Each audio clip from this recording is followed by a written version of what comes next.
Welcome back to the deep dive. Today, we are going to try and crack the code on commitment.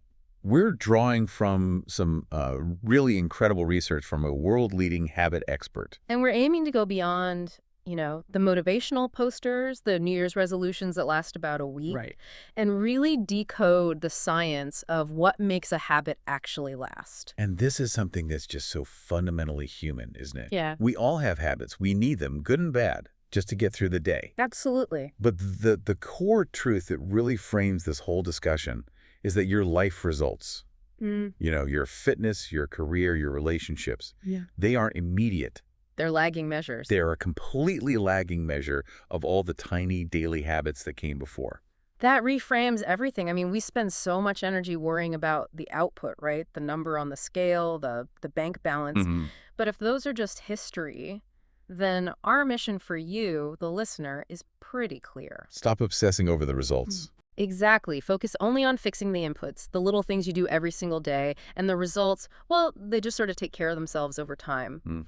So if we accept that our systems are the inputs, where do we even begin to rebuild them? Well, the source material gives us a really elegant framework. It's this fundamental habit cycle. The cue, craving, response, and reward. Exactly. And for each stage of that cycle, there's a practical law that governs behavior change.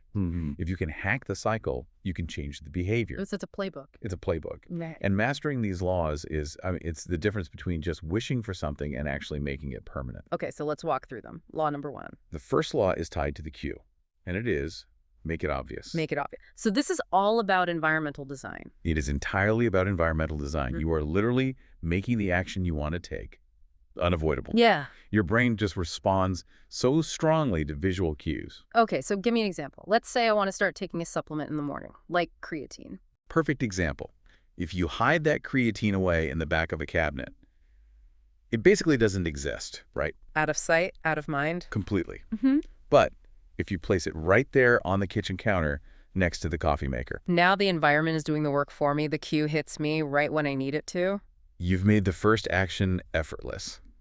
There's a great story about a guitarist who just couldn't get himself to practice consistently. I can relate to that. And his solution was so simple, but it was. It was profound. He just bought a guitar stand. Instead of keeping it in the case. Exactly. When it was in the case, in the closet, there was just enough friction.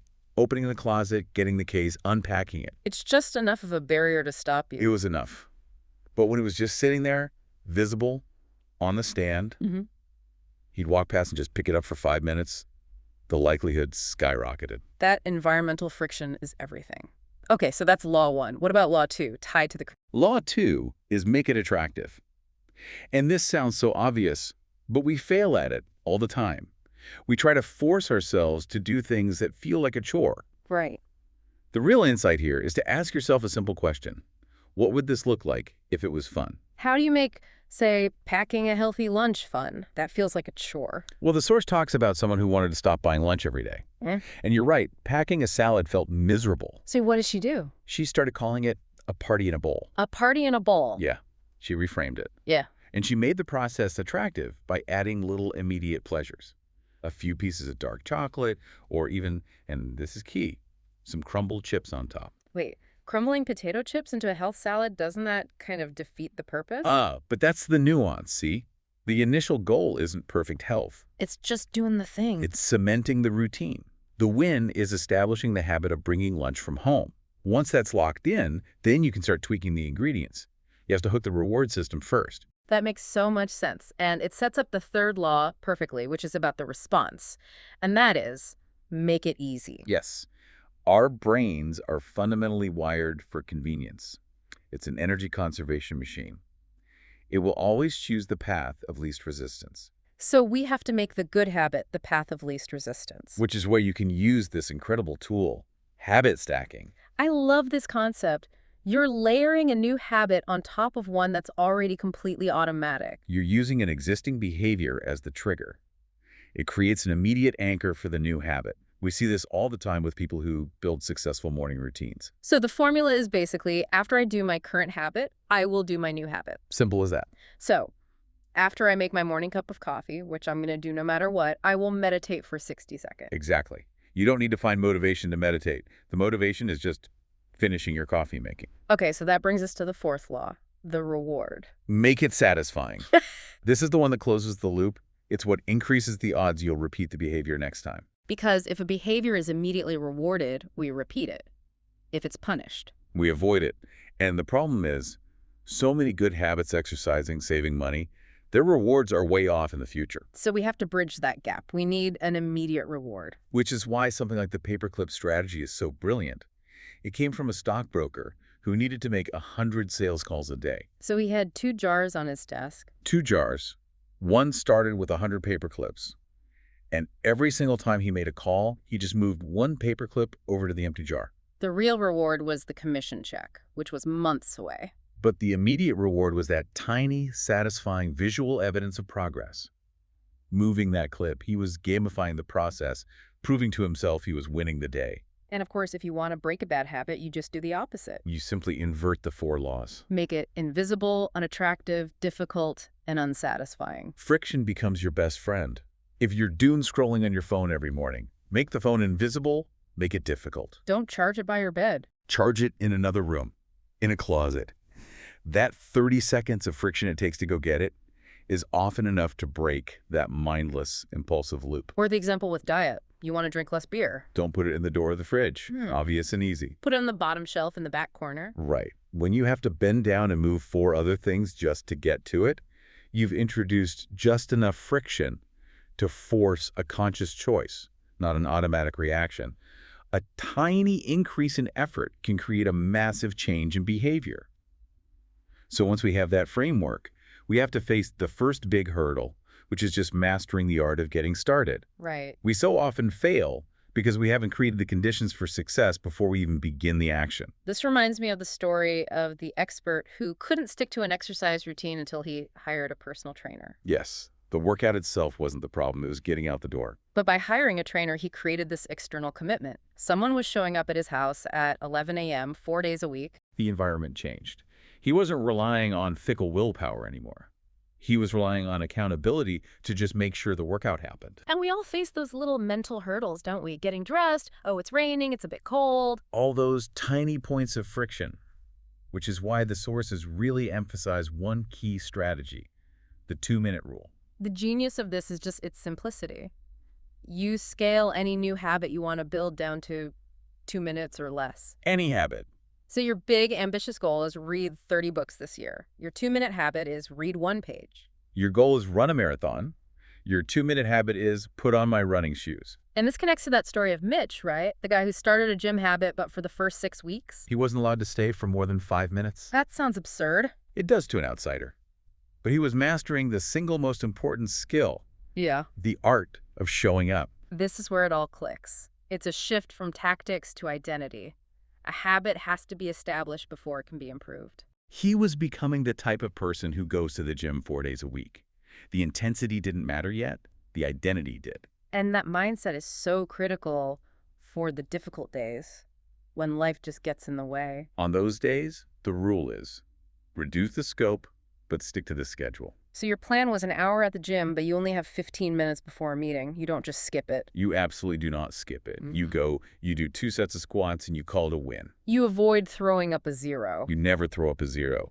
The cumulative power of those non-zero days, even the minimal effort ones, is what separates systems that last from ones that fail. In a weird way, the bad days are more important than the good days. Because they define your baseline. They define the lowest standard you're willing to accept for yourself.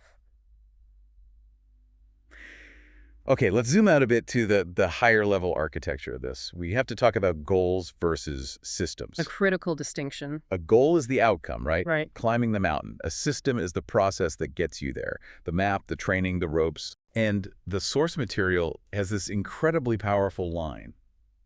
If there is ever a gap between your desired outcome and your daily habits. Your daily habits will always win. Always.